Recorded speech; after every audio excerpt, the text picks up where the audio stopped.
It's your girl Dynasty, and welcome to Mental Health in the Hood. All right, so let's jump right into it.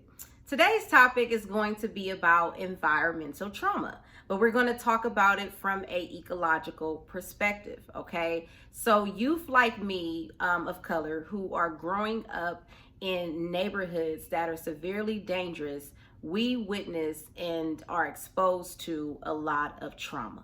Okay, I'm talking about youth who are growing up in the trenches, in the hood, in poverty, and that are exposed to a lot of dangerous activity. Okay, and so when we see these things in our neighborhood, we notice that not only does it affect the way that we see ourselves, but it also affects the way that we see the world. Okay, and so that is what this platform, Mental Health in the Hood, is about. It's about raising awareness. And because I was born and raised and currently still live in the hood, I feel like I'm one of the best people to share my perspective with you, which is just my truth and my reality. So the things that we are exposed to in these environments is a long list. It's unlimited. So we're talking about domestic violence, child abuse, gun violence, police brutality, substance abuse. The list goes on, okay? The real reality that is so harsh for us is that this is our reality. This is our everyday lifestyle. And we become so numb to this type of lifestyle that we become used to it, okay? A lot of us spend time trying to figure out ways to overcome. A lot of us have fell victim to growing up in these communities where a lot of the youth have joined gangs or just got involved in substance abuse because the daily realities of their lives they were suffering from mentally, physically, and emotionally. The communities that we live in, we lack guidance, and our minds are already incarcerated to think that this is our daily reality.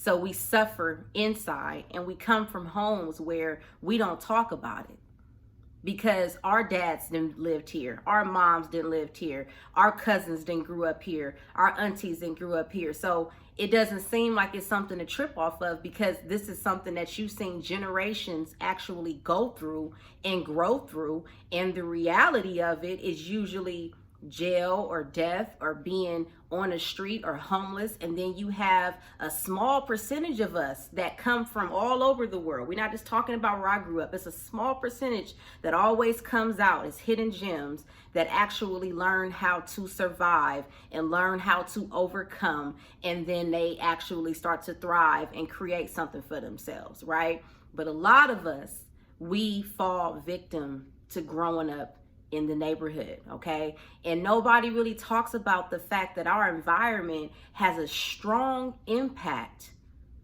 on our mental.